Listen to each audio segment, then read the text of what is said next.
नमस्कार all and welcome to our channel GK by VK knowledge for all. General knowledge तो ऐसी चीज़ है जो सबके लिए इम्पॉर्टेंट होता है, सबको मज़ा भी आता है सुनने में और मज़ा आना भी चाहिए और जानकारी होनी भी चाहिए। बच्चे हों या बूढ़े हों, पुरुष हों या महिलाएं हों, सबको आनी चाहिए जीके की बातें। आज मैं चैनल लॉन्च कर रहा हूँ, ये हमारा पहला वीडियो है। 18 मई 2022 को ये लॉन्चिंग डेट है हमारा। तो आप सबका आशीर्वाद भी चाहिए, आप सबके बेस्ट विशेस भी चाहिए। Please like, comment and subscribe. तो हम बात करने वाले हैं 18 मई। 18 मई एक ऐसा डेट है जो इंडिया के इतिहास में बहुत ही इम्पॉर्टेंट है, ख़ास है ये डेट। आपको मालूम होगा कि शायद 18 मई 1974 को क्या हुआ था। 18 मई 1974 को बहुत ही कुछ इम्पॉर्टेंट हुआ था इंडिया के लिए, जो हमारे लिए बहुत ही गर्व की बात है। हुआ यूँ कि इंदिरा जी उस टाइम प्राइम मिनिस्टर थी और अपने ऑफिस में काफ़ी चिंतित मुद्रा में बैठी हुई थी। फ़ोन के आसपास ये चहलकदमी कर रही थी और किसी बात की इनको चिंता थी। ये फ़ोन कॉल का वेट कर रही थी। थोड़ी देर में फ़ोन की घंटी बजी और इनको एक मैसेज बोला गया, स्माइलिंग बुद्धा।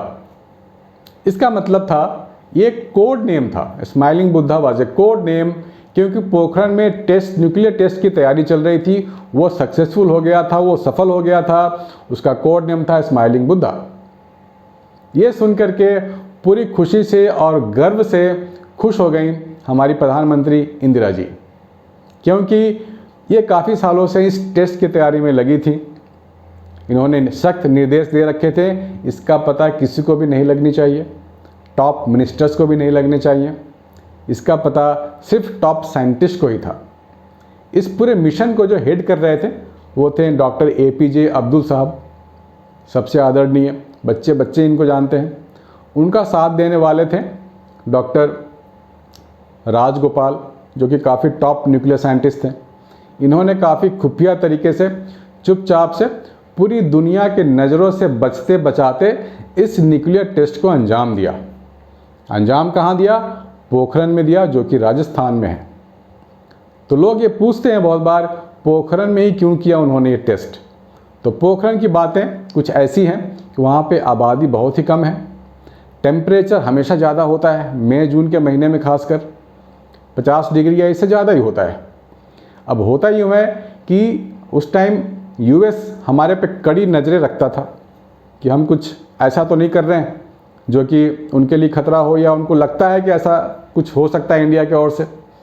तो उनके जो स्पाई सैटेलाइट से काफ़ी नज़रें गड़ाए रहते थे हमारे ऊपर।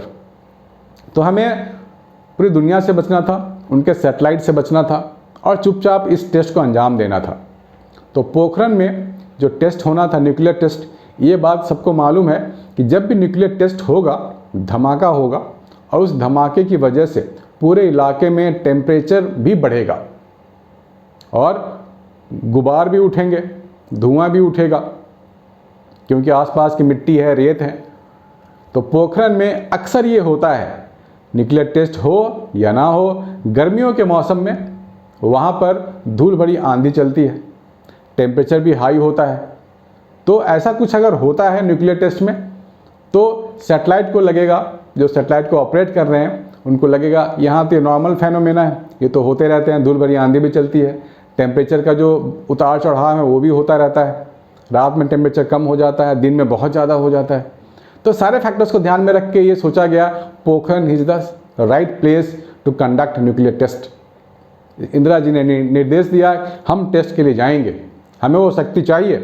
जब 1962 में चाइना से हम लोग हार गए थे तो हमारी स्थिति अच्छी नहीं थी, हमारे पास पावर नहीं थी, हमारे पास शक्ति नहीं थी, इसलिए हमारी बात कोई सुनता नहीं था। बात तो उसी की सुनी जाती है जिसके पास शक्ति हो। शक्ति होने से ही आप शांति की बातें अगर आप बोलोगे तो आपको सुना जाएगा। जो दुर्बल है, निर्बल है, उनकी बातें कौन सुनता है? इन्हीं सब बातों को ध्यान में रखते हुए इंदिरा जी ने बोला कि हमें तो न्यूक्लियर टेस्ट करना ही है, चाहे जैसे भी हो, जहाँ से भी संसाधन जुटाया जाए, लेकिन किया जाए। तो इस टेस्ट को 18 मई 1974 को अंजाम दिया गया। इसके बाद US बहुत सारे सैंक्शंस हमारे ऊपर लगा दिए, लेकिन रशिया और फ्रांस ने हमारा साथ दिया। उन्होंने खुलकर हमारे विरोध नहीं किया, यानी कि उनकी स्वीकृति थी कि हमने ठीक किया। तो सैंक्शंस का ज़्यादा फर्क नहीं पड़ा हमारे ऊपर, क्योंकि हमारा काम चलता रहा। लेकिन लोगों को ये भी लगा कि इंडिया ने किया कैसे। यूएनएससी में, यूनाइटेड नेशंस में 5 देश थे, उसके बाहर का देश पहला था इंडिया जिसने न्यूक्लियर टेस्ट किया और सफलता मिली।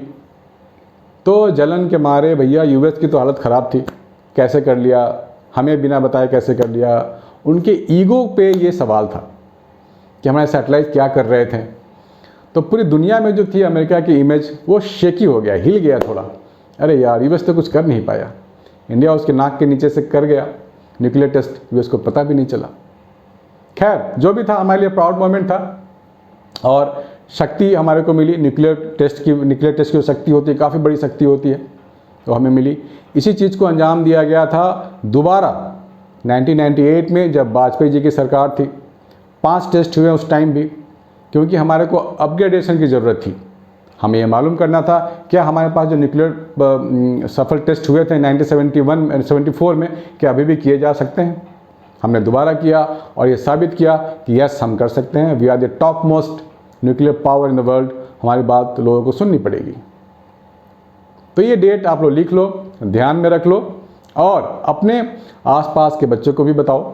ये डेट सबको मालूम होनी चाहिए। साइंस के लिए, टेक्नोलॉजी के लिए डेट बहुत ही इंपॉर्टेंट है। उसी तरीके से पूरे भारतवर्ष के लिए भी डेट काफ़ी इंपॉर्टेंट है। ठीक है, तो ये जानकारी मैं आपके साथ शेयर करना चाहता था आज के दिन, यानी कि 18 मई के दिन। ऐसे ही बहुत सारे रोचक तथ्य आपके सामने मैं लाऊंगा जो हर एक डेट से रिलेटेड होगा। बहुत सारे अमेजिंग फैक्ट्स आपके सामने रखूंगा। इसीलिए लाइक, कमेंट और सब्सक्राइब आप कीजिए।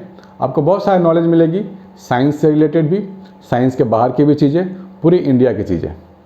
तो आज के लिए इतना ही है। गुड बाय और अपना ख्याल रखें। हम फिर मिलेंगे दूसरे वीडियो में। जय हिंद, जय भारत।